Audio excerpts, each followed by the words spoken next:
হে আমার বোন, কথাগুলো খুব মনোযোগ দিয়ে শুনুন। বর্তমান সময়ে সবাই অ্যান্ড্রয়েড ফোন ব্যবহার করে, সবাই ফেসবুক, হোয়াটসঅ্যাপ, ইমো, মেসেঞ্জার ইত্যাদি ইউজ করে। এজন্য মনে হলো দুটি জিনিস আপনার সামনে তুলে ধরি। নাম্বার 1, বর্তমান সময়ে আমি মানুষকে চেনা খুব মুশকিল। আপনাকে হয়তো ফেসবুক, হোয়াটসঅ্যাপ, মেসেঞ্জার, ইমো ইত্যাদির মাধ্যমে নক দিবে।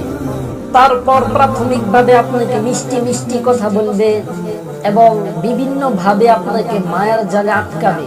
তারপর যতদিন আপনাকে ভালো লাগবে ততদিন আপনাকে ব্যবহার করবে। আর যখন আপনার প্রতি রুচি নষ্ট হয়ে যাবে তখন বিভিন্ন ভাবে আপনাকে ব্ল্যাকমেল করবে। এজন্য খুব সতর্ক থাকতে হবে। এজন্য কেউ নক দিলে তাকে এক না করাই ভালো।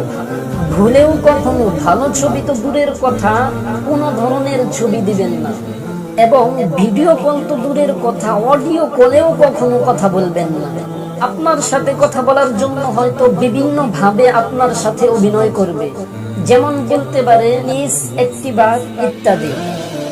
এমনকি নাম, পরিচয় ইত্যাদি কিছুই দিবেন না। নাম্বার 2, যে ব্যক্তি মনের সাথে যুদ্ধ করতে পারে সেই প্রকৃত যোদ্ধা, বীর।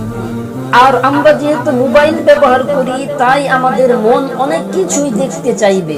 সুতরাং আমাদের মনের সাথে যুদ্ধ করে তার কাছ থেকে বেঁচে থাকতে হবে।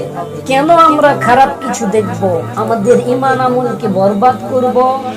আল্লাহ তাআলা আমাদেরকে সঠিক বুঝে আমল করার তৌফিক দান করুন। আমিন।